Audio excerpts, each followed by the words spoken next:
And we're live. It's the Tragedy+Time Podcast, episode 2.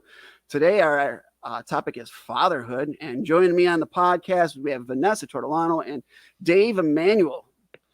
Both of these guys are stand-up comics and some improvisation and some storytelling going on, like just generally good people. I enjoy them. Hold on. That was me. Sorry. Oh, what were you sorry about? Were you getting some sort of back feed or something? Yeah, I was getting back feed from the YouTubes. Oh, because they have the YouTube on there, right? Okay, and I had to mute that's it. crazy, isn't it? So, anyways, today our topic is fatherhood. So we usually start off with a little definition, and I think, like, really interestingly enough, we're just going to kind of follow where this goes. But like, at its base level, like, fatherhood is basically you had a kid, right? And you're a male. It's the easiest thing to do for a guy is just to become a father, but like, it is the hardest thing for them to do well. If you guys had to define fatherhood, like, for yourselves, like Vanessa, like, what do you think of if you really want to say, I believe fatherhood is this or should be this? Ooh, you want to get the theory right off the top of the let's bat jump here? into it. Jumping into it. Set the seminar for us here. Yeah. I feel like fatherhood is probably one of the most important things in the world. I think that it is a position that has been neglected and not taught well and not acknowledged in the right ways. And getting really nervous about this. Well, that's all right. Well, let's come back to you, because like you said a lot of things just right away. Yeah. Because, like, I love talking about these types of topics because like, when I say what is fatherhood, immediately you were triggered into multiple layers of other details. And there was some regret in there, Vanessa. There was, like, not the ideal fatherhood. That's not what I heard. I heard the gap between what fathers really are and what they're supposed to be. Right. And what is that definition, and why is it the way it is? Yeah. And why, it's such a complicated thing. So let's jump over to Dave. Like, if you had to tell somebody what fatherhood is, all I can talk about it is, personally, to me, and fatherhood is probably the same thing as motherhood. It's doing what you're supposed to do because it's not about you anymore, right? It's just like, fatherhood is just sort of this, oh shit, I got to get up and get the kids to school. Oh shit, I can't quit this job. Oh shit, I may be depressed and borderline alcoholic, but I got to get all my stuff together so this kid's okay.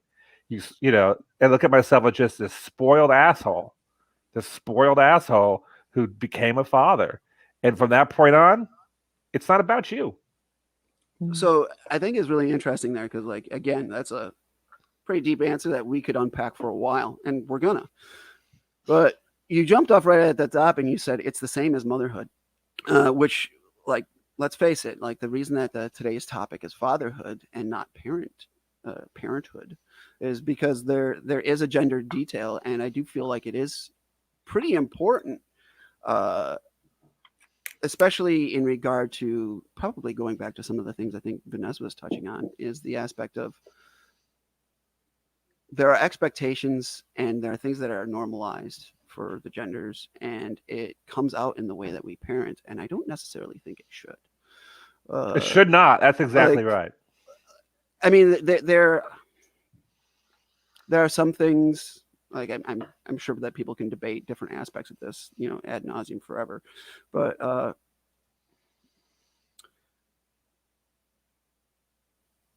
I'll just say this. Well, I won't just say this. I'm going to say a whole bunch of stuff.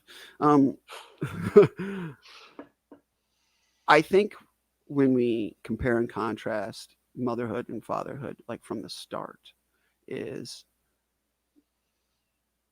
I think that motherhood has this special detail, or I'll even say it's an advantage, where they have the child that's growing inside them. So like this person becomes real to them much earlier than it does for a father typically.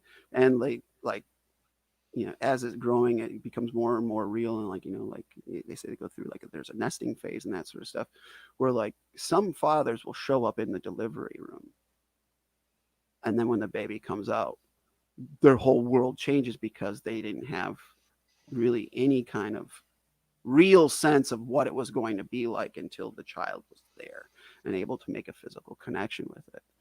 Like for me, I know that like when I met my daughter when she was born, I was floored. Like, and I was into it. Like, I wanted to be a dad for a long time. Fatherhood is very important to me, and I felt like I was trying to make connections all the way through the pregnancy, but it wasn't until my daughter came out, I was like, holy, the gravity of the situation. And I think that in some cases, women seem to do that a little bit more gracefully than men. Because we have to, because we're expected to, because that is what we are taught we are supposed to do immediately. And I know lots of women who did not connect with their children right off the bat and took time. Like I was actually talking to my son about this the other day. I was like, because Brian was saying something similar about it being like, well, you kind of had this connection, blah, blah, blah. And it's like, yeah, but you don't that you're growing it inside of you, which feels really weird. Mm-hmm. So you're kind of a host to this parasite that has your body held ransom, and it just does what it does. Like you have no control over it. It just does this thing. And then this person comes out and you're expected to be perfect for it. Yeah. Yeah, the expectation is not expected to be perfect for it. Dad's allowed to be like, "Oh my God, my whole world changed," and da da da da da. Mm-hmm. And as a mother, you're expected to just fucking know what the fuck to do and have your shit together and not be depressed and right. So like, I mean, they were kind of like shipping into like postpartum is more optional, right? Like, what's that? Fatherhood is more optional, right? Right. And so like, I may have chosen to be as close to a mom as I possibly can. I probably failed, right? I can watch my daughters with my mom, with my wife, and there's something there that I don't have with them, and it's really cool.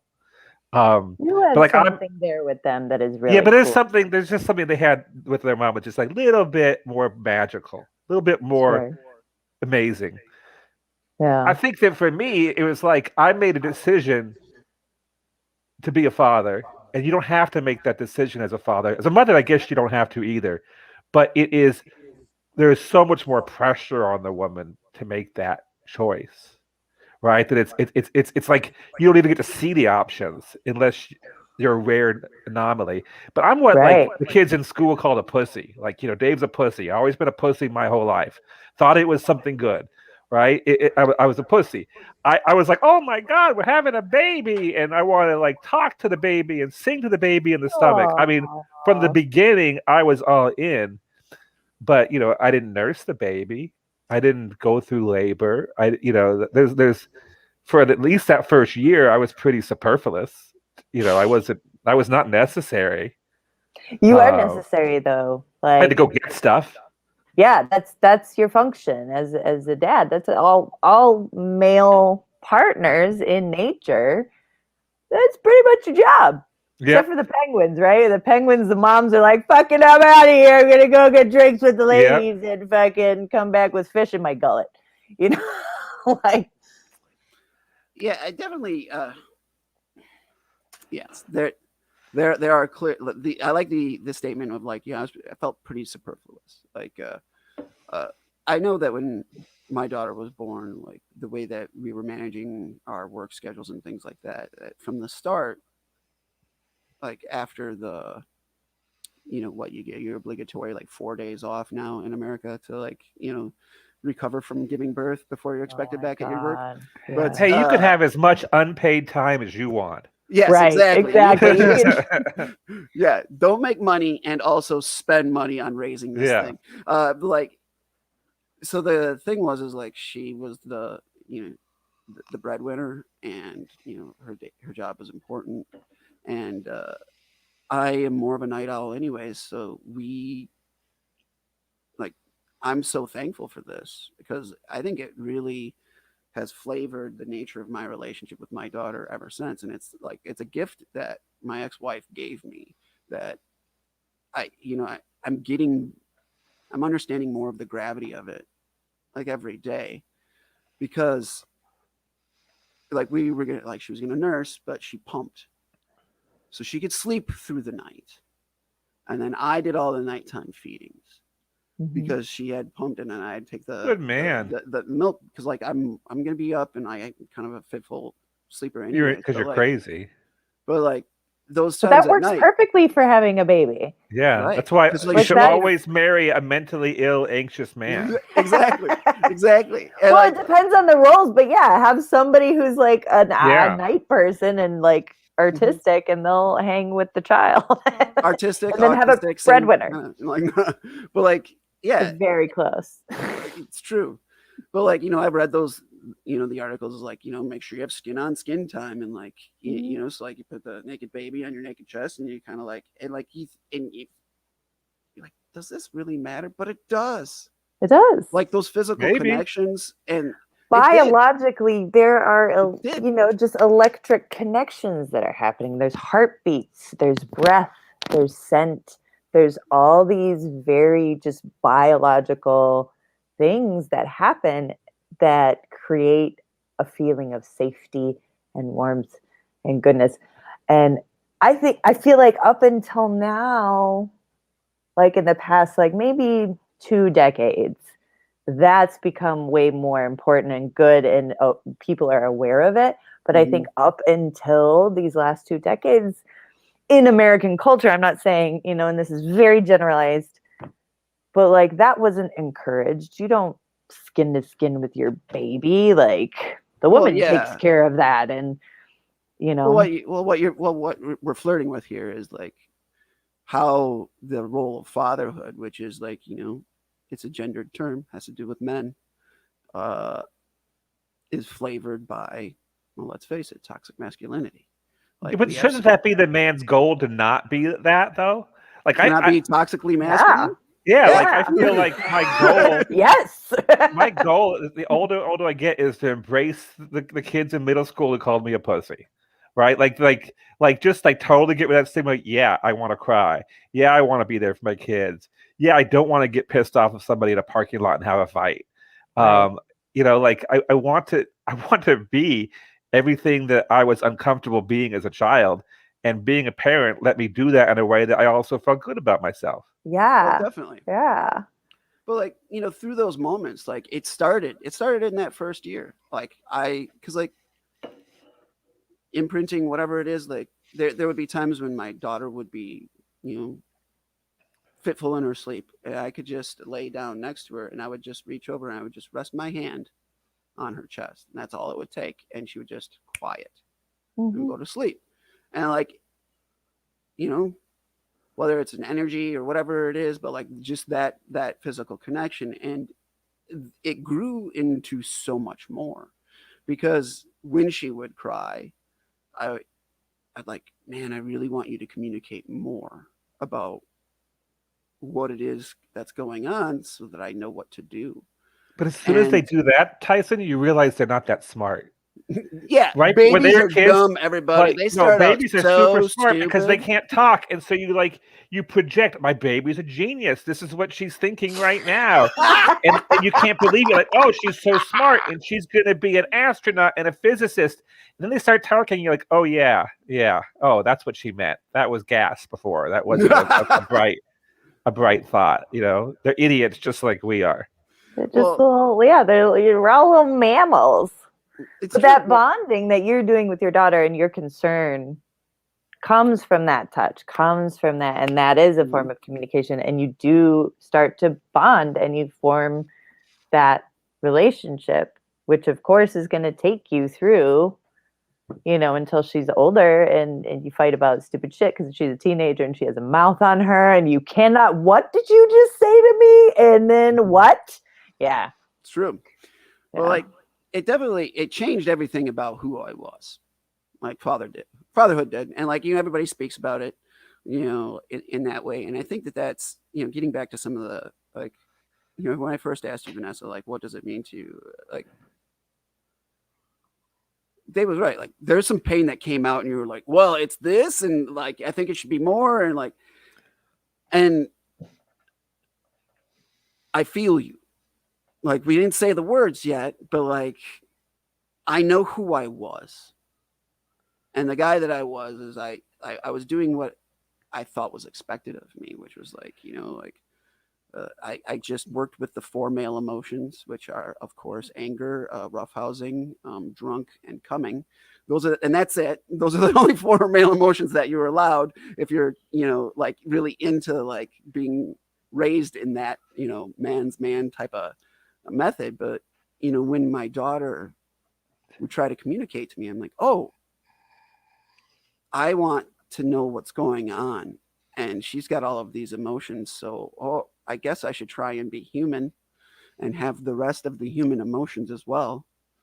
And, like that's how I learned how to become a human, was because I wanted to relate to her. And if I wanted to empathize with my daughter, then I needed to start like unpacking all this shit that I was just burying. Like one of my favorite stand-up comics is Bill Burr, where in one of his recent specials, he's like, yeah, you just take that instance, that bad thing that happened, you just jar it up and it just goes on the shelf of anger, and you bury it, personal loss and that sort of thing. But like that desire, like when my daughter cried, me not knowing what the hell she was saying to me, made me engage so many different aspects of myself just to try and like find channels to connect with her on. And it opened my eyes to all of these things that I was missing. Was that right away, Tyson? Did you love your daughter right away? Oh yeah, right away. Vanessa, did you have that too when the baby came out? Was it like, oh my God, I love this baby, you're the fulfillment of all I ever wanted? Or was there a moment of, who the fuck are you? Oh no, there was definitely a moment. Not so much like, who the fuck are you? Are you intruding on my life? It's more like, It was more just like, whoa, I don't even know you, bro. You're cool. I think we'll be hanging out for a little while, so we should probably get to know each other. Like, that's more what it was like. But it's like, it was like a new friend that I knew we were going to be like close. I didn't love my children right away. Like that first, when they came out, I didn't, like, you're talking about this like love at first sight. You're supposed to have that. My wife had it, but I was like there's this really lame creature, like really lame, can't do anything creature, and I'm gonna do what they tell me to do and hope this works out. And it did. Like a couple months later, I'm like, oh, I love you. Let's listen to the Lion King and dance in my room and and have a good time. But in the beginning, I was like ashamed of myself for not having enough of a connection with my children. It kind of took a month or two. Yeah. I think that's not talked about a lot, is that some people just like, you're just kind of like, oh fuck, I love my kids. I would jump in front of a train for my kids. I would do anything for my kids. But yeah, it took a minute, and I it was like falling in love. It was like falling in love. Like, it's not, at least for me, it's never been instant. I've never had that instant, just like, oh, I love you. I've always been very cautious, very optimistically cautious. I get it. And so it was kind of the same with my babies. Like, I was just like, of course I know I'm going to love you. But like, it was just like, huh, all right. Like, my whole heart isn't wrapped around you yet, but I know it will be. That's exactly how I was. My wife was like, Carrie, she was like immediately into it. Like, immediately. There were these two creatures in this like symbiotic relationship, feeding off of each other, only caring about each other. And I was like, okay, I'm just going to do what I'm supposed to do and hope it works out. Yeah. And it worked out. Yeah. So I think that like there are some interesting details here in that, like, we're using the term love, and as a term, I am just grossly unimpressed with the English word love, because like because it's nowhere near specific enough for like Right. the way that we use it. It's like, I love barbecued ribs and I love my daughter, and those two feelings are exactly the same. Like, I mean, like, that's Those are some good ribs. yeah, but like it. So the parts of love and like kind of things that we're talking about are like, there's bonding. Bonding takes time. Attachment, and because like you can love something but not necessarily be attached to it. And Yeah. then what does that role play? Like, what how is attachment good, how is attachment bad? And there's all these different aspects of what it takes to like be like really emotionally invested in your child, and like what you need to do to nurture that. And I think that that's one of those other things that I would like to talk about, is like the aspect of nurturing. So for me, I got a divorce, or I started divorce proceedings at the end of my daughter's first year of life.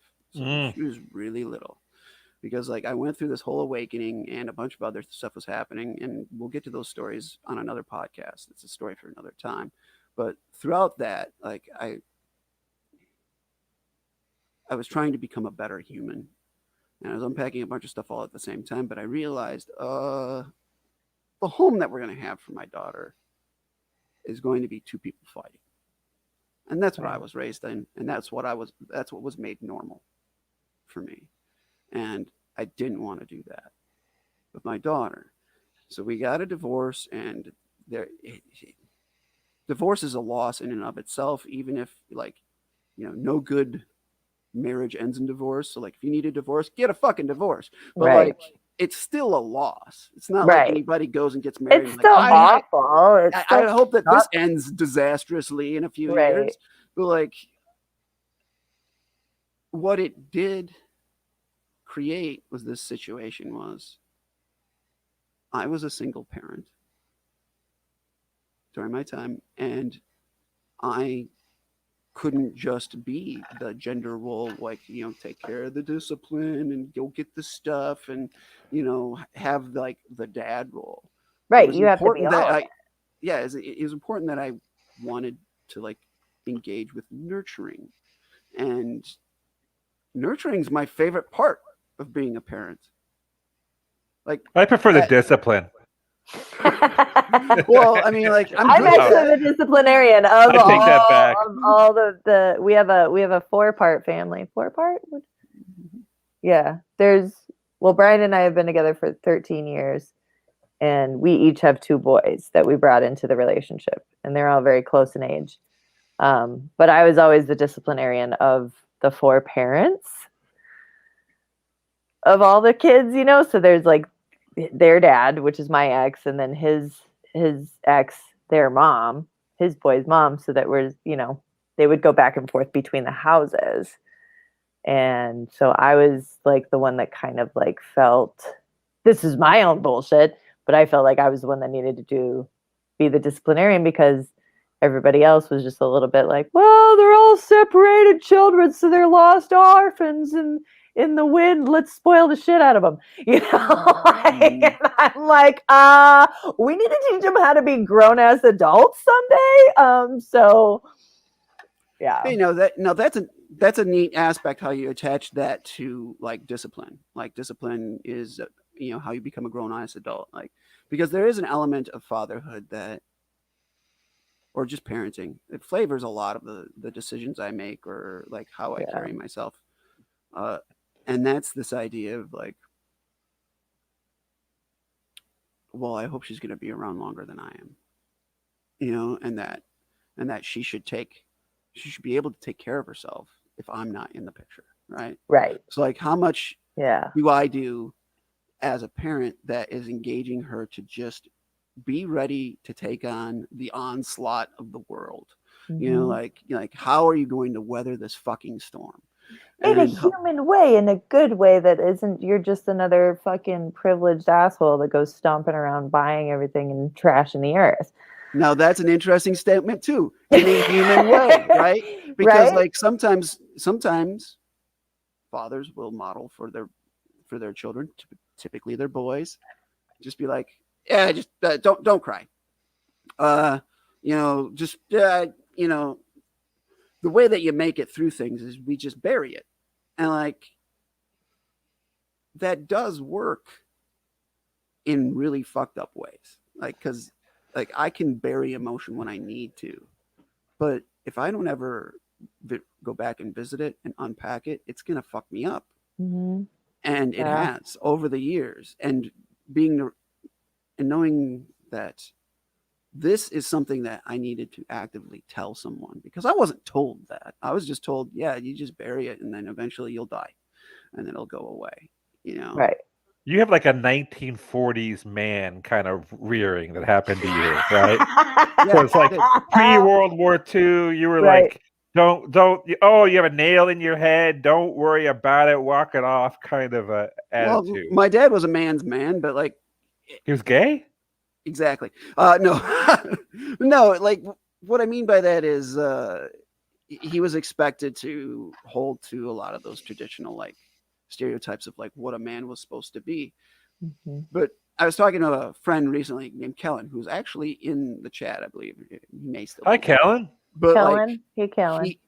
We were talking about like certain things with the Midwest, and I was likening it to like Irish heritage, but he brought up like Catholicism and being Lutheran, and I was very much raised in rural Wisconsin with Lutheran, and this idea of like, yeah, you pray to God about certain things, but we don't talk about those things. You don't like nurture. Well, right, but think about it's not just a Lutheran thing or an Irish thing or a whatever thing. Like, look at almost every culture around the entire globe. Japanese, fucking Filipinos, fucking Hawaiians, like, of course, I'm talking about all the like Hawaiian type nationalities, but that's what I grew up around, and they were all the same. You're a man, you do the man things, you don't cry, you don't show emotion, you stuff it down, you be strong, and the women do the women things. Like, I was raised in the same culture, like. Yeah, I wasn't. I was raised in a very different culture. I was raised that my dad was emotive, way more than my mom. My mom was on like the autism spectrum, I'm convinced, right? She never really had the social cues of what was going on, and she was very stoic. My dad was much more emotional. I'm more emotional than my wife. Like, I'm way more sensitive and things like that. So I hear you, Tyson, like what you described. I didn't even know that was still going on. I thought like I didn't even know. Like Tyson and I did a show together like 17 years ago now, I think it was, right before the pandemic. And all these guys are talking about how, my dad, like all these men are crying after the show. Yeah, like my dad didn't love me. And I'm like, well, no, that wasn't, my dad was a big hippie with sideburns down to his, chin and talking about emotions all the time. And didn't, never disciplined me. I graduated high school. I came out of high school with a 1.8 GPA and a hangover, right? That's how I graduated high school. It was just like, Dave, you do you. And then I think I kind of actually went back a little bit with my own kids, and I was much more of a walk it off dad, like, oh, does that hurt you? Well, get up and walk it off. Wait, but sometimes you gotta be that way with the kids, otherwise they're always crying. Because they're so cryy. They cry like they're such bitches. They're such little bitches about everything. Such little bitches. Well, there is a difference though between teaching a child how to be resilient, right, and how to stuff it, and when to like engage with them. I'm like, okay, you need comfort, right? Yeah, but who knows how to do any of that? Like, I wish I knew. My kids are adults now, right? I got a 22-year-old and an 18-year-old. I've already fucked up. Like, I could already see the mistakes that I made. And I wanted to teach them to be resilient. I wanted to teach them to have high self-esteems. I wanted to teach them to not be privileged.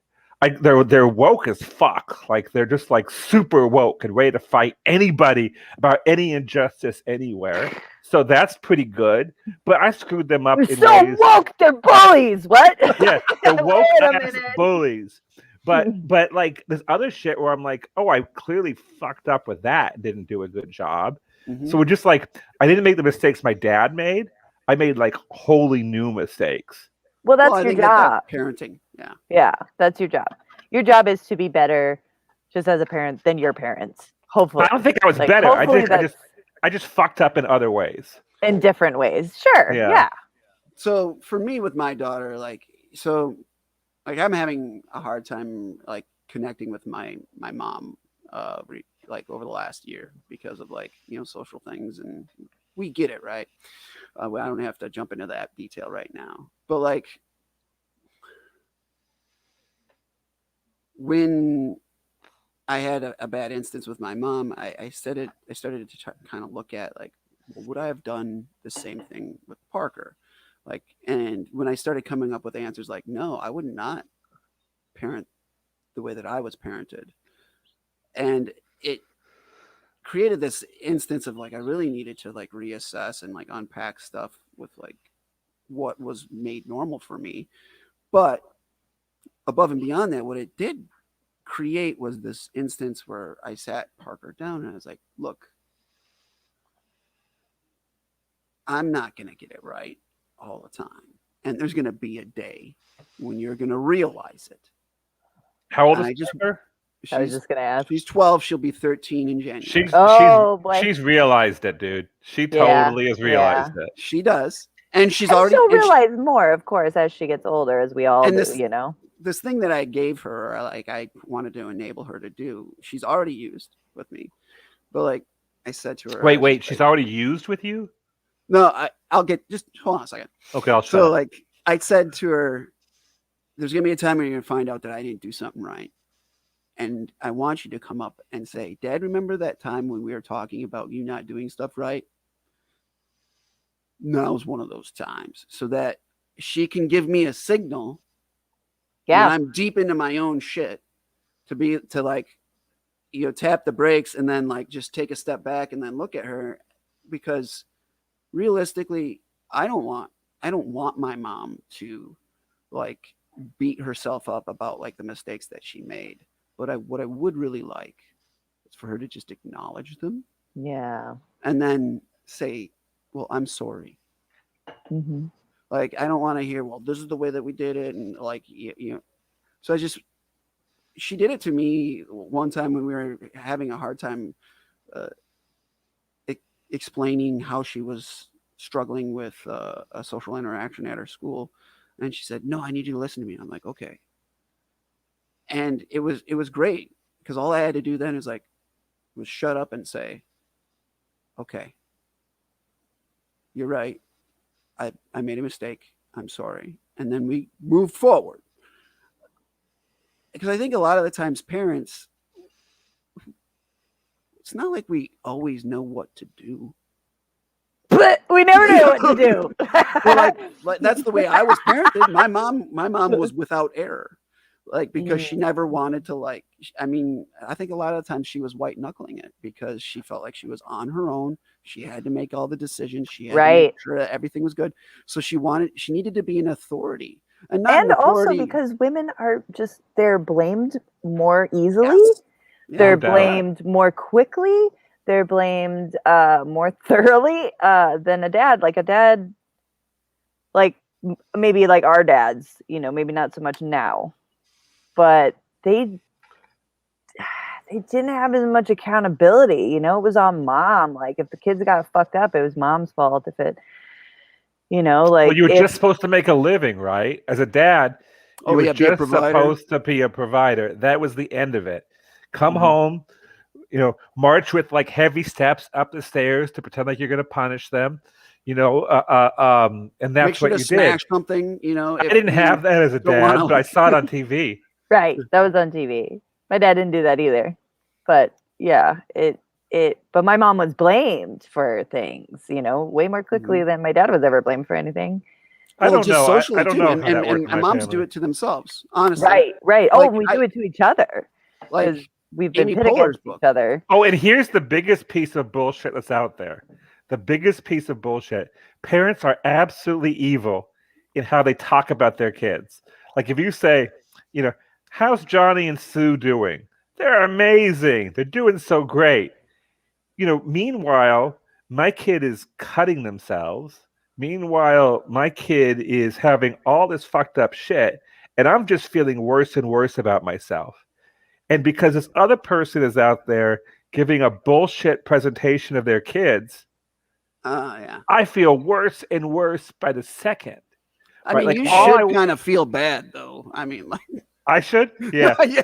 I'm just kidding. But it's like out there. Like if I could ask one thing to happen, just one thing, well, probably something else than this, but this is a thing on my head right now. It would be for parents to drop their like propaganda bullshit about how great their kids are, so that we could all just be real with each other and admit that we're desperately scared that our kids can have a good life. That they're going to have a good life? Yeah, I mean, or we want them to have a good life. All I want is for my kids to have a good life. Right. So you're associating and I'm scared like about a sense of having like a touchstone with reality and like knowing how to be sincere and actually like face difficulty. Yeah, but people don't do that, right, Tyson? Yeah. I mean, I run in some circles where all I hear is, yes, my child has gotten into Columbia and they have a scholarship and here's all they're doing. And I just feel like, fuck you, I really want to poke you in the eye right now. Like, I really want to insert my thumb into your eyeball and then have you tell me about the real thing going on with your kid so you'll quit trying to make me feel bad. Right. Well, I mean, I think that's like an indictment just on people in society just not being real, right? Like because those same people will probably, they do that about their kids, but they probably do that about everything else in their life as well. Yeah, I can see that Lauren Elizabeth just said that. And if we could all just drop the bullshit when we talk about our kids and just admit that we don't know what the fuck we're doing and we're doing our best and we're so hopeful and a little bit scared and sometimes a lot of bit scared. No, sometimes a lot of it scared because I'm like, for me, I want to make sure that my kids are decent human beings to other people and in the world, not only being happy and confident within themselves, but also able to exist in the world, not being a dick. And that was like my biggest fear was like, oh no, they're gonna be dicks. We don't need any more dicks. Oh my God, world. Vanessa. Please learn how to clean up after yourself. Well, Vanessa, your children do have dicks. I mean, like I've heard about this quite a lot. Oh my God. I've seen your act. Okay. Yeah. My children actually don't have dicks, but they can be dicks. Right. I gotta say, Vanessa, I'm impressed. I just say my daughters are such good people. Yeah. They're such good people. They care about things. I just want them to be able to take care of themselves. Yeah. Just be able to survive in the world without me. Yeah. Yeah. That's our all job. I want. That is our that's fucking all job I fucking want. Parents. But that is our job. And I mean, okay, so if we're going to talk about fatherhood, and back to what I said at the very beginning, where I said that fatherhood is one of the most important things in the world, is having a father there, being a dad, just being a dad. And there's so many people that don't have that because dads just fucking walk out, they leave, and then the woman's responsible or whoever's responsible, and they can just go. And it's... So, Vanessa, the goal of a man is to be a mom then, right? The goal of the father is to be a mom and drop all their bullshit and drop all their, okay, I could do this, but it's optional. And just understand that you are biologically rooted to make this creature that you've produced able to survive. And maybe the goal of a father is to be a mother. So I get what you're saying. I have all sorts of triggered feelings about the way you said it, but I think I understand the thread of what you're getting at, and A little bit of gin, so you can clean that up for me. Yeah, you want to mansplain that for him? You want to like I agree with you. Mansplain my femininity. I will fucking but like. Can you please explain why he wants to be a mom? I was vulnerable for a second, Tyson, and you need to come in and just toxify this shit. Yes, that's what I'm here for. Yeah, there you go. But I want to go back to one other thing, and then we're gonna like loop back. So it's just like we all have ADHD, by the way, so we're all talking in cycles, anyhow. Me too. ADHD in the house. Yeah, exactly. So I think the first time I heard Vanessa actually like do that signature laugh that she's got there at my own act, like I was on stage and I heard her, I was like, "Oh, I'm doing a good job." It was like one of my first sets. Where I actually got kind of half booked, but the joke that I made was, I'm a good dad. I'm actually a great dad because the bar for being a good dad is so low. Basically, if you just know like the general size and shape of your kids, just like one syllable of their name. Like if you have a boy and his name's Alex and you're like, "Hey, Alan, come here." Like moms are just like, "He's so engaged." Yeah, because like the bar is so fucking low. And Dave, you said like the goal of fathers is to be moms. This is bizarre, but like it was Mother's Day and my daughter was like just a little bit over a year, and my mom gave me a card on Mother's Day, and I said, there's a whole day for this just next month. She's like, "Well, no, but you're like more like a mother." And what she was trying to say was that like, "Oh, I just You're covering your bases, son." Exactly. You're covering your fucking bases. Good job is what she was saying. But like, I think that we need to start branding fatherhood in just that way. Like that's the expectation. I like what L. Davidson 1216 said, partners in child rearing. I can't see L. Davidson. There we go. Partners. There you go, L. Davidson. Very smart. And that's Lisa. And like, Lisa. Don't come in here and try and be a mom, okay? We get to be fucking moms. That's what we get. We don't get a lot in this world. I'm a mom. Fuck off. I carried that shit in my body. I'm actually going to take that too. I'm actually a privileged white man, and I have decided that I get to be motherhood also. Oh my God. Yeah, I get to claim all identities, and you just put up with this. Yeah. Lay prone and accept. Oh God! Shall I bend over, darling? Would you like me to be in a better position for you to accept? Absolutely, I'm a mother as well and a father. But I do like that idea though of accessing different elements. Like, this has happened with me over the last year where I used to just think about how I connected to my dad and my forefathers. Like, well, who were the people who came before me? You connected to your forefathers? Yes, exactly. But I would think about it like we did a seance, sweetie. It was delightful. Exactly, and it all happened inside my mind while I was sleeping. But this idea of connecting to the generations before me, and at one point in time in my life, I would just solely think about that in like my lane. Like, oh, I gotta think about what my forefathers would do. Well, they would drink and like they'd be like the guy who would die tragically for their family, or that sort of shit. And while that resonates, there's also this other aspect of like probably somewhere in my past is like a badass like Irish like spell casting witch that I want that power too. Like I want to like connect outside of gender and pull in, like, if it's a feminine aspect, I don't really give a fuck anymore. I don't like. Yeah, I could care less about my androgyny. Exactly. I could care less about my androgyny and about like I so want to be what they called me in middle school, a pussy. Like I just want to be somebody who thinks and feels and is compassionate and doesn't feel the need to bring in some masculine bullshit. But I have a question for you, with both of you, as you think about fatherhood. Is fatherhood different for girls as a child than it is for boys? I got stories about that. That's why I want to hear your take on that. So you're the father of a daughter, Tyson. Mhm. What is the baggage that you, as the son of a toxically masculine man, right? And toxic masculine mother. Yeah, 'Cause or it feminine can be across masculine, the or bar. had Yeah. her own shit. Like, how are you doing with your daughter, and how would that be different if you had a son?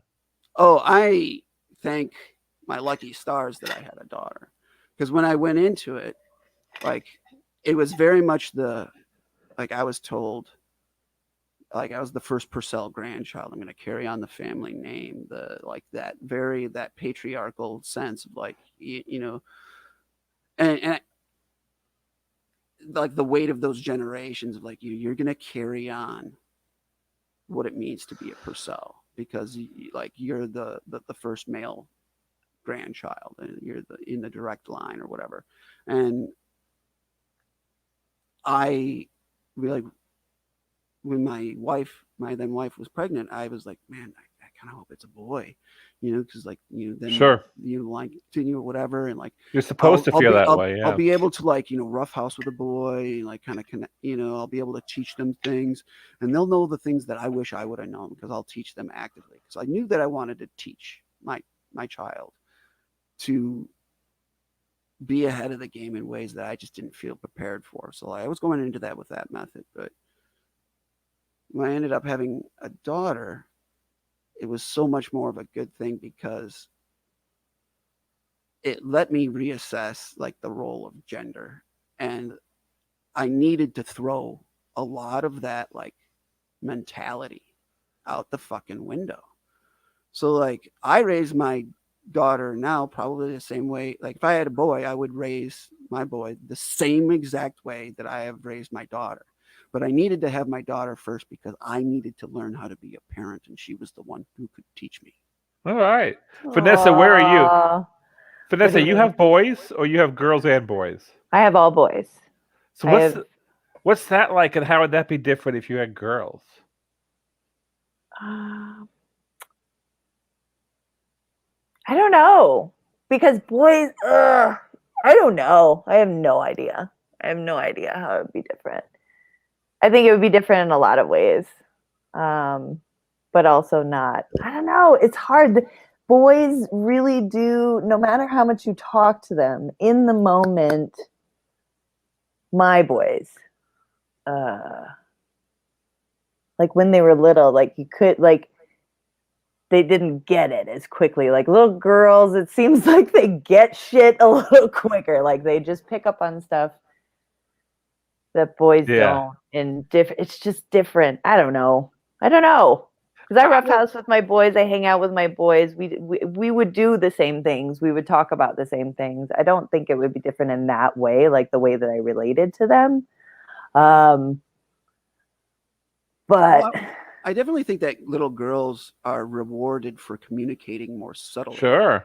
Where boys are often right, and told, shut up, try again, settle down, or go outside, because, like, they're or at least everything's on a the lot surface. of them. And again, are, these yeah. are huge generalizations that Yes, don't of course. even. Yeah, 100%, Vanessa. Everything's been changing since my kids were little. You know, Yeah.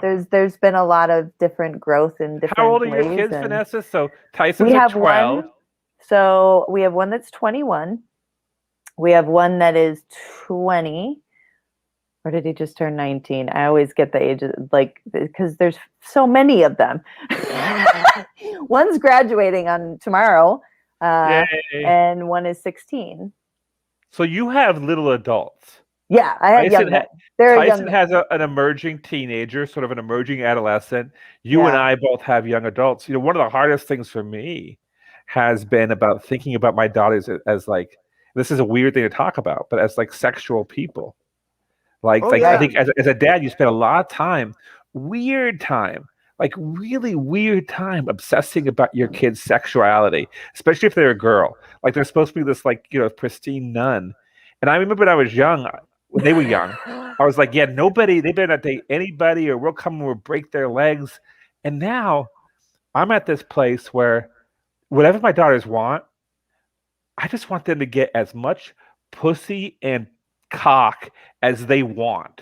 Just fill it up. And zero more, right? Like, but only that amount. Oh, like nothing you don't, like nothing you don't want. That's the goal. That's the goal. I think for everybody should be in the amounts that you enjoy, and no more and no less. Exactly. But like growing up, when my daughters were little, I was like, oh, no penis better even look at them. Like if a penis looks at them, I'm gonna get that penis and I'm gonna fight it, right? Wow. And then as they became older, I just thought like, oh, dude, Dave's not toxically male at all, by the way. Wow. Yeah, there's none of that. I know. I love this like as they got older, beast that's coming out of you right now. Just like, no, if you're a penis, I'll smash you. Yeah, like, I will grab you and I will circle you in a knot, just like I've done to my own self on a few occasions. Because it's something you can do. I want to be a mother. I really want to embrace my femininity. Yeah, What's I want to do really all that. happening here? But I didn't want any smash penises. That penis. No penises looking. I will type penises into pretzels and send them on their way. But turns out that Dave is pretty elastic, I think. Yeah, they're actually very elastic little organs. But I don't know if you've ever drawn, Tyson, have you ever drawn like the eyes on them? And then you can do like a little puppet show. We got to talk about that on another show. It's amazing. This is getting into horribly dangerous territory. I'm going to pull us back here. But no, but I have an actual point. It's that when this weird thing of when your child becomes an adult, and I was always taught, at least for me, from like more TV than my own parents, that women were supposed to deny their own sexuality. Right. They were supposed to deny it. And I always thought if I had a son, I'd want my son, gay or straight, just to fuck everything they could. And if they were a girl, a daughter, they should keep it in their pants, basically, right? Not let anything approach.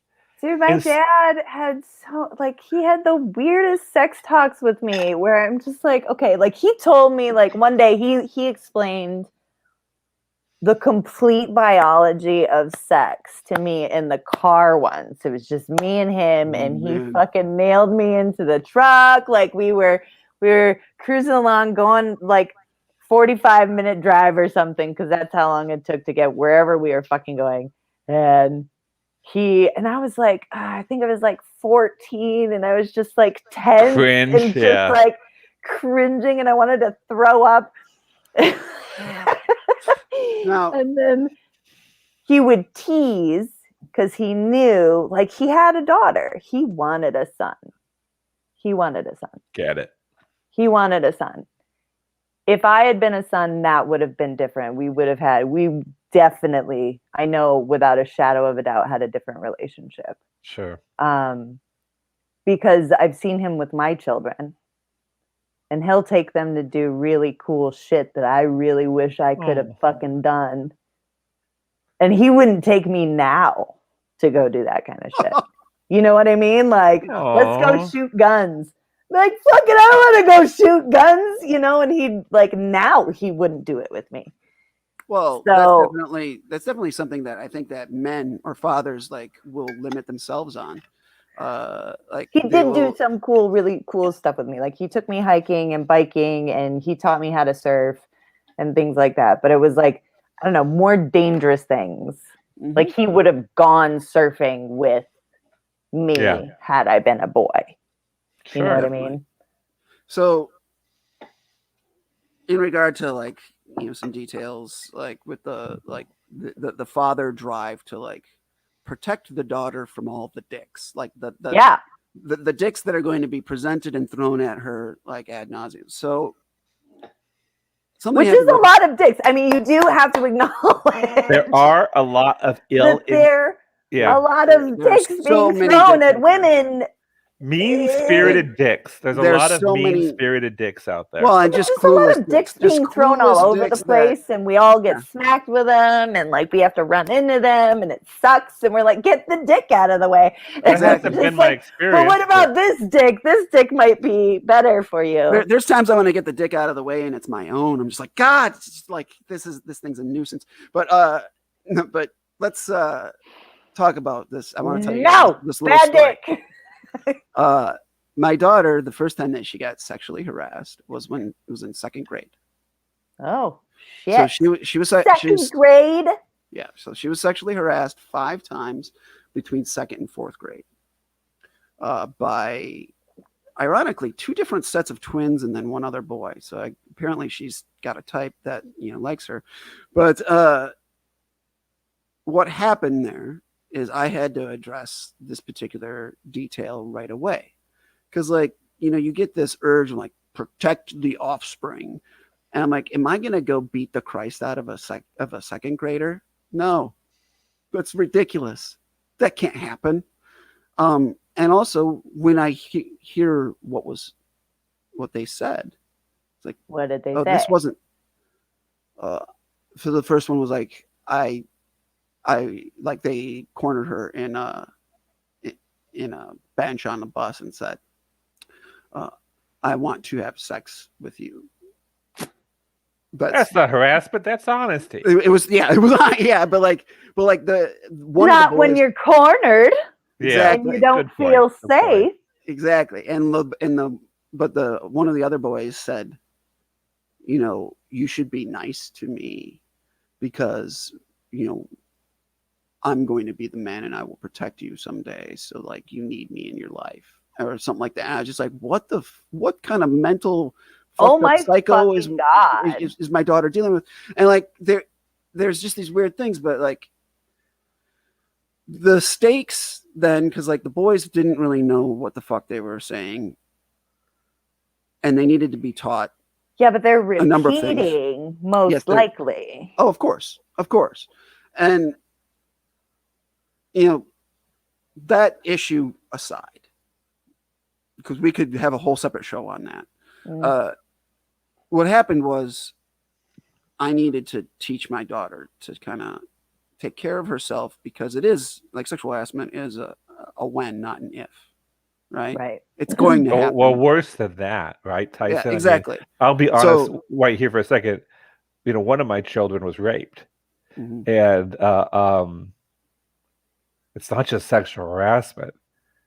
I desperately want my daughters to have all the dick and pussy they want to have, and not one they don't want to have. Yeah, consensually. And the feeling of failure, even as I call myself here, a pussy dad, which is probably a sexist, terrible word, but I'm trying to be funny. There's this sense of abject failure that I did not protect my child. Just there is nothing I have failed at in my life more than that moment, that I could not stop that from happening. I will never, I hope to God, I never fail at anything at that level again. So I think you're preparing your children for sexual harassment, assault, and then in the case of daughters, and I'm really bringing this down, sorry. No, it's fine. There is this, rape is always there. Yeah. But rape is always there. And always on the docket. male, it's always a pot. And I didn't, as a large man growing up, I had no fucking clue what girls were up against. Or even how you were probably seen. Because you probably didn't even realize that you, Dave, could be a scary guy. Yeah, I was such a pussy that I don't think I was that scary. Yeah, but you can be. You're a big dude. I'm a big guy. Why are you so scared of pussies then? Well, exactly. I always was confused because I thought pussy was the greatest thing in the world, and I thought I was getting complimented, but apparently not. But to be serious, there is a sense of failure that will always be with me for my whole life. That that there was I felt like there was my first job is to But hold on raise. a second. I want to say something to Please that. go ahead, Like, Vanessa. Let me give it to you you. are not the failure.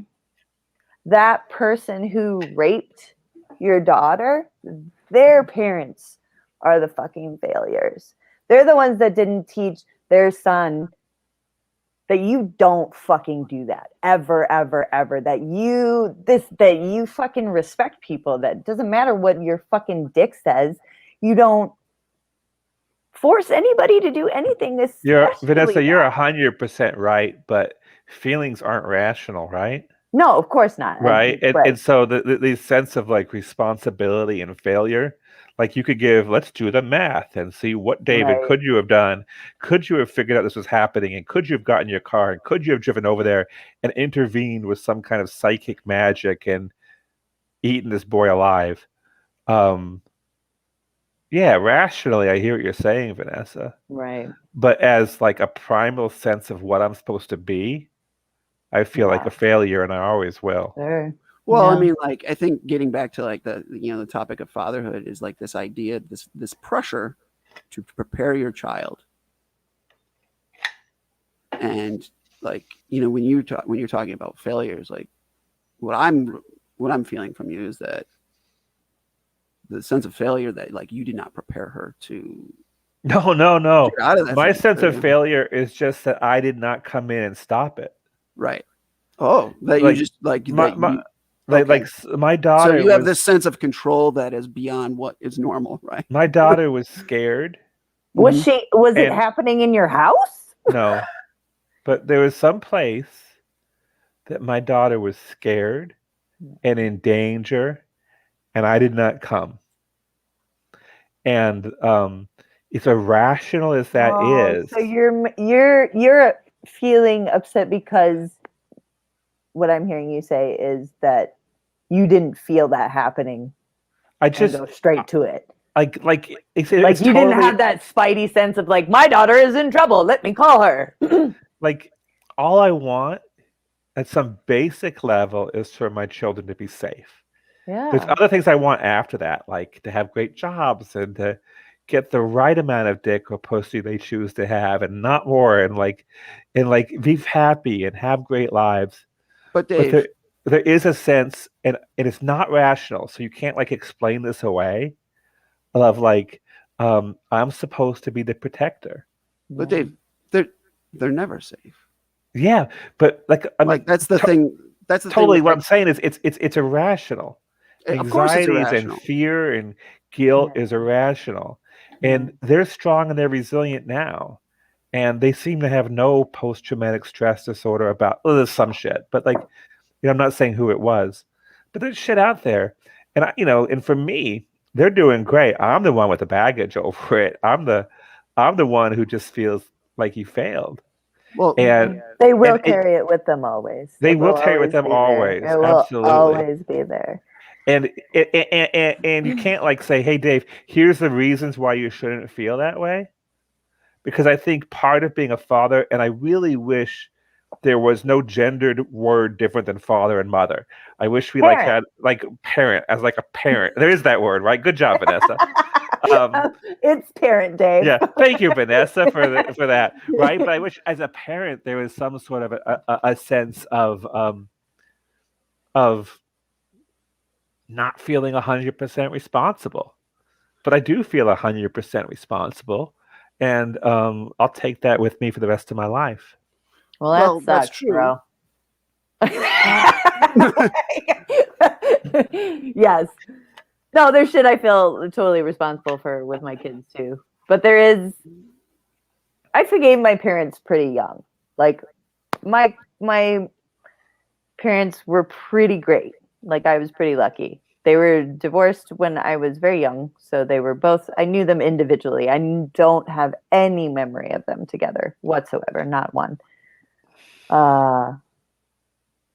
But like I don't blame them, because once I became an adult, it was now my time to make my choices for myself, and that's mine. It's not my parents. It's not, it's not their fault. Like you can only blame your parents so far, because after you're living on your own and in your own world and making your own choices, that's all you, babe. That's all you. Definitely. Yep. And now, our job as a parent is to be able to get our children to a point where they can be trusted just to do that. And I understand there will always be worry, always, always, always. But our job is to be like, oh, there you go. I'm happy to see you go. I wish you the best. You got this. And of course, you're going to worry. Always, always, always. But our job is to get them to that place where we can trust that they'll be okay. All right. So I have a number of things to say. Go ahead, Tyson. So let's bring this back together here.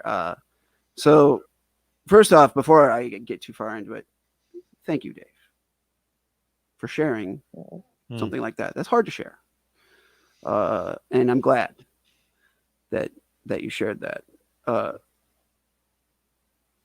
So I think the reason I use the term fatherhood is because talking about genders and like what is just considered like a normal thing, we need to kind of unpack and change things, because I do think you're right. I do think that we should think about parenting as parenting and not like that's the mom's job and that's the dad's job, because I think that is a recipe for disaster.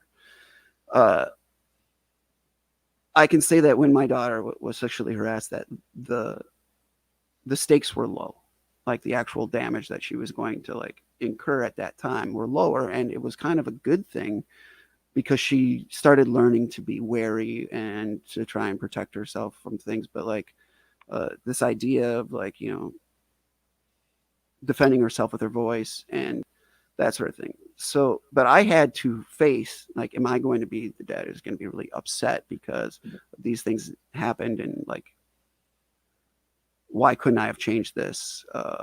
What can I do to stop this from happening in the future? I had to face that then. And what I started to come back to was that, well, these are fears.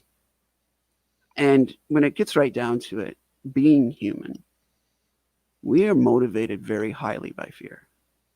And fear comes across in a number of different ways, like a sense of responsibility, fearing that you didn't do the right things, fearing that you're not going to be there for certain things. But like, we have fear that motivates us throughout everything. And like a lot, like toxic masculinity is getting a lot of like coverage on like how fear changes our behavior, but it's a human detail. Mm-hmm. Everybody feels fear and everyone is motivated by it. Mm-hmm. And sometimes we have to try and just embrace it, and it fucking sucks. And there's no way that we can. Sometimes there's just shit that we're afraid of, and we're always going to be terrified by it. And like, you know, speaking as a father, yes, I'm fucking terrified that my daughter would ever be like raped. But I'm going to do a disservice to myself, and I'm going to do a disservice to my daughter to let that flavor over much the way that I rear her. So yes, we talked about sexual harassment and how she should be like wary of things, but she should be wary of people. Like, yes, boys have problems, and there's like, you know, making generalizations like the source of most of the fucking shit. I mean, it's men. But I also want her to know that like, because we were going down a path, and you know, when she would see like people like kissing or hugging on TV, and she's like, "Oh, gross," and I was like, "Oh," like I was normalized when I was raised to like not be a sexual creature. Like, you church, like, don't even masturbate, don't think about it. Like, if you have impure thoughts, that's a sin, and all that sort of stuff. And all it did is it demonized these things, so that it wasn't. It made it a dirty thing that you wanted to do more. Exactly. Which is just way sexier anyhow. Exactly. But like, I mean, in some cases, and like, I don't understand. Well, why do we have priests that touch little kids? Exactly. I don't understand the mind of a rapist. But my guess is that if they're already associating like healthy sex as dirty and evil, the steps to just, well, I'm already doing something fucking terrible, I can just visit this terribleness on another person because it's just that's what is happening already. And I don't know. So all the problems of the world are like really because of bad dads. Bad dads and fear. Yes, exactly. That's the bit here. That's the joke. But like, I do want to say this.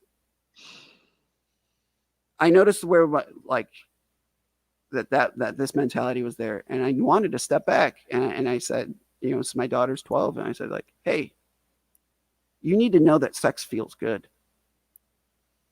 You had this conversation with her? Yes, I've had this conversation with my daughter. Yeah, and I never did either. And I had all these like sexual hangups. I didn't like know how to like seek help when it wasn't working very well. But like, yeah, I said it should feel good, and it's something that you do with someone else, and like explaining what consent is and why it's important, because like consent is the thing that separates so much. I can do a whole. Did you explain consent to your children? Because I'm going to be honest, my children explain consent to me. Yep. Right? We explain consent to our children a lot. I would fucking corner my kids because we always ate dinner at the dinner table. So all of us were sitting at the dinner table. It was me and 5 males at the dinner table. So we talked about sex a lot because I was just like, okay. And they'd sit there and they'd be like, fuck, can we just eat now? Can we just eat now? But my daughters explain consent to me in ways that I didn't understand it. I have been sexually harassed and sexually assaulted, and I have done things that I now view. Of course, I've never raped anybody, but I've grabbed a few butts I had no business grabbing. I've grabbed a lot of butts. Right. I have smacked a lot of butts, and I've done things. And my children were rather than me being the one explaining consent, it was my daughters who explained to me about the sort of sphere of one's body as being theirs and not somebody else's. And I joke about having woke bullies as daughters, but they're really they have developed they have a language to talk about things that I never had. They can talk about sexual orientation and gender and assault in ways I had no idea. I didn't know it wasn't They talk about it intelligently and clearly, and there are words for it, and their positions. They have words I never had. Good. Vanessa, you're right. Like I never had words for any of these things. Like that I could do it. So my daughters have really explained to me. We just learned what gaslighting was about 7 years ago. Yeah. Now, but like consent is more than just like a topic for like a sexual conversation. Consent is a more broad topic. But yeah, we talk about consent. And I remember when I sat down, it wasn't that long ago, I was like, hey, do you really know what this means? And she didn't. So we had to go over it again. And I need to make sure that I remind her and like keep going over that again. Well, and definitions change as kids get older too. Because how many movies did you watch where you saw a movie and you enjoyed a movie, and then you watch it as an adult and you're like, I watched this when I was 8. Like, I should not watch this when I was 8. You're absolutely right. You think about like 16 Candles and the rape scene in 16 Candles when the cool boy sends Anthony Michael Hall off with his girlfriend, to do whatever she wants. Or Gone with the Wind. There's a rape scene in Gone with the Wind that we just watched. We thought, and then that was such a trope. Just no, okay, right? And so this idea that as we talk about being a parent, as we talk about being a parent of boys, to look through all of that and respect consent. For girls to look through that and think of their body as theirs, 100% theirs. 100%. Right? Yeah. And you get to have all the pussy and penis you want, and you shouldn't get one more than you want. Right? That's the right world, right? You don't want to waste a resource. No, I don't think that resource can be wasted. Don't do it. No, it's hard for you but I have it here right now. What am I supposed to do with it? It's because you that it's this way. Yes. Your daughter is 12. Your daughter Ah. is 12, Tyson, but soon she's gonna be 17. Like in half a minute, she's gonna be Yeah. 17 years old, and Yeah. she's gonna be having sex with a boy or a girl. And maybe not. Maybe she decides not to. Maybe she has to. Tyson's like, I'm not gonna think about this right now. And there I'm is this fine with weird. that idea. There's this weird thing as a parent for me, of just stepping back from all the bullshit. This is what a boy gets, and a girl has to not do those things.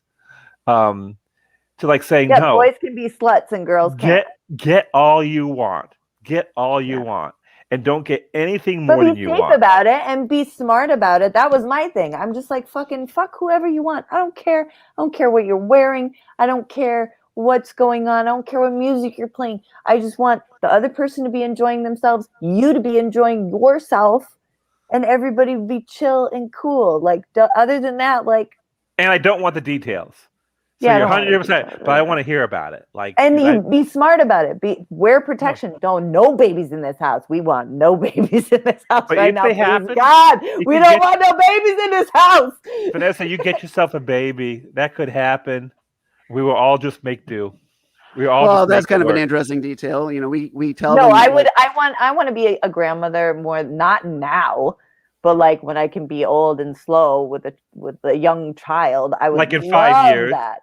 Yeah, exactly. In 5 years, when I'm old and slow. I'm not I would sure love if I want that, to but be I a don't want grandparent. my kids to. I've been telling them not to have kids. I because- want to be a grandparent so bad. I do It's too, but I don't ridiculous. want more people being born into. Do you see how hot it is today and how dry it is? Oh, that's a whole nother issue. But That is a whole other 516 podcast. But my babies are gonna fix this world, right? Our babies are gonna fix this. Oh, how The they world- gonna fix this world when we didn't show them how to fix it? I don't know, but I have faith. Oh man, we have like 15 different podcasts based on like the last 15 minutes of this podcast. Like, I mean, we need to wrap it up here pretty soon. But like, Oh, I think fine. we've got. We can have more episodes. There's no Okay, limit all to right. the episodes that Okay. we can have. I love talking about shit, guys. But like, yeah, me too.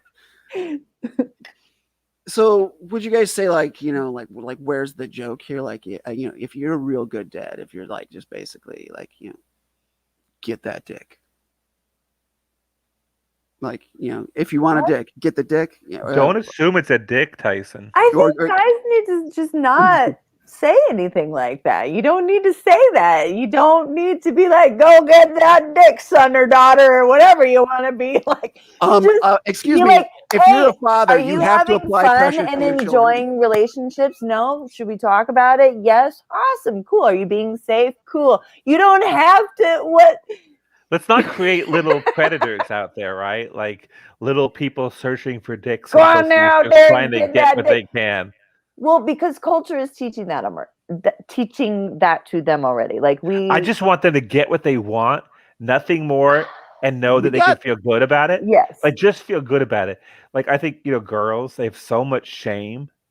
You know, even it's probably Everybody less than has it shame. was. Everybody has shame. That Dave. is That's a- not just a I good had, attitude. I had that no is a- shame. Oh, Oh no! I had no shame. You have some shame. I wanted, you know, it just. I thought of vaginas as just being a checklist, Whoa.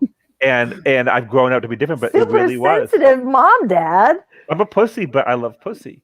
You know, and you know, but I think that wasn't a good mentality to it. Sure. I Why didn't do you have think you did that? self-esteem and value. Okay. That I think that for me as a young person growing up a little stranger than most people, the idea that somebody would want to do that with me was incredibly gratifying, right? So it was all consensual, but for me it was a sense of Accomplishment. You were checking off that list. accomplishment, but it was also validation. Sure. This person likes me. This person wanted to do, like, I could never imagine. I never got a prostitute. I never forced myself on anybody, although I did smack a few butts that probably didn't ask to be smacked, you know, to be grabbed. But for me, it was mostly about this person wants to do this with me. All and right. the more people who wanted to do it with me, the better I felt about myself. So this is an interesting detail, and I think that, you know, we're going to try and wrap it. I'm going to try and wrap it up. We won't let you. Yeah. I have a feeling that you're not going to let me, but like, but you know, you should enable me to. I think that when we talk about fatherhood, and this probably washes over into just parenthood, but I know that this seems to be something that is a common thread because I'm a father, Dave's a father, and like a lot of the stuff that we've been saying is that we have this fear motivation, this trigger to drive us to protect, guard our children, but also prepare them, and enable them to get all the stuff they want. They can, to quote Dave, get all the dicks and pussies they want if that's what they want, and not anymore. But like we have this drive to like enable them and get them, and also get an education and form deep and meaningful relationships, and also know how to handle your finances and maybe wash your own clothes and cook a meal and right. But like there's this drive and pressure as part of fatherhood and parenthood to make sure the kid is ready to fucking get and not be a dick when they're out in the world and not be a jerk to people and to make them be. You can't make them do nothing. I've tried. Exactly. But like we also are modeling for them the whole time. Yes. This idea of drive. Do, go. Get these things. That's our culture. Yes, that's our culture, but it is something that we do need to be aware of because a lot of that drive, a lot of it is a fear trigger. Like, why do we want them to get this stuff? Like maybe it was just like, hey, why don't you just... I want my kids to be happy. I want them to experience more happiness and peace. I want them to enjoy the world. I don't want them to have to pressure themselves into doing reaching some sort of success bar or whatever. I want them to live their lives as good people and you also want them to be safe. Happiness. Of course I want them to be safe. Yeah. But like I learned how to be safe a lot just by being in the world. As a girl, learning how to be safe, daddies. That's true. You fucking learn how to do it because you have to, because daddy isn't always there. Mama isn't always there. But your job to be there is to be there before that situation happens. Yes, I agree. It's to be there giving your girls confidence, giving your children confidence that they can take care of themselves in the world, that you don't need to be there because they got it. That's what we need to teach them how to do. Yeah, but we have this focus on teaching and like like parenthood is this positional relationship, right? Like we are authorities with our children, typically because we know more than they do about certain things. But like we all know that's kind of a shell game because a lot of times we don't. I think that we need to be all right with this idea of that, like. Sometimes bad things are going to happen to our kids. True. And I have a lot of trouble being okay with that. Yeah. Like every part, I think that there's probably something evolutionary where the people who are not okay with that, their children survived because they paid attention to it as part of a biological imperative. But I'm trying to be okay with that now. I think that what I'm trying to get at here is like this dignity of risk. Like one of the things I think that we can try to do as parents is we have these overwhelming urges, teach the children, prepare the children, get them ready for all this stuff, protect the children. But like sometimes it's like to try and rein that back in. Right. What you have to, because definitely when they reach that teenage stage, they don't want you to be telling them nothing. They got it. You have to be all right with them. You have to be there. You have to just be there for them. You have to be all right with them being a disappointment to you. You have to be all right with them making really fucking huge mistakes and still accept them through it. Absolutely. And it's hard to make that switch for some parents, I think, where they're so driven to prepare and teach and get their kids like to become these little warriors in the world, for warriors for their own happiness. They're gonna fucking conquer the world. They're gonna be safe. They're gonna be super happy, but like they're gonna get it all. Well, they're also humans. Like, so we kind of need to be all right with our kid being a fucking deadbeat sometimes. So I don't know. Like, what it is that everything is a balance, right? Yeah. And we've talked about it and kind of gone around and around and around. I think like the general sentiment here is that we think that life is probably better when we get some more balanced behavior out of our fathers. Yeah. Yeah. And we need to encourage and model good dads. There are so many. I've seen so many good dads in the last literally the last probably 20, no, not 20, not even 20 years, like the past 10-ish years I've seen. I thought you were gonna say days there. Yeah, right. The past 10 days I've seen so many good dads. No, I've seen so many more good dads. One, you didn't see them out very much because they were busy being dads. Yeah. Right? So there's a lot of good dads out there, and that's really cool. It's really cool to see. It's really cool to see dads who really love their children. It's really cool to see stay-at-home dads that are, well, and mom's off doing her career and everything else, and dad's home taking care of the kids. Like, there are more dads stepping up and not walking out, running out, or absent from their families. There are more present dads now, I feel like. I hope that's true, Vanessa. If it's not true, I want it to be true. Time. Yeah. That's definitely what I was definitely going to say that, and you got to the word first. Being present. Yeah. And that's not just dads. Like, we can expand this idea to step-parents. Yeah. Like, if people get divorced and then they get remarried, like, sometimes it's this knee-jerk reaction to be like, oh, I don't want like that woman to be the stepmom and replace me, or the dad to be like, I don't want another guy in the house, blah blah blah. Like, no, there's a lot of that still too, but if things are healthy, which, come on, let's face facts, it's rare, they rarely are. So there's some fucking caveats to people are getting there. We're evolving slowly, but I think it's getting there. We got to pull it together before the earth literally crumbles around us, you guys. Right. We're having a severe drought right now. It hasn't been this dry since 1892. Okay, I'm done. All right. We'll get to, that's another podcast, but so really to wrap it up, like, we want fathers to be present.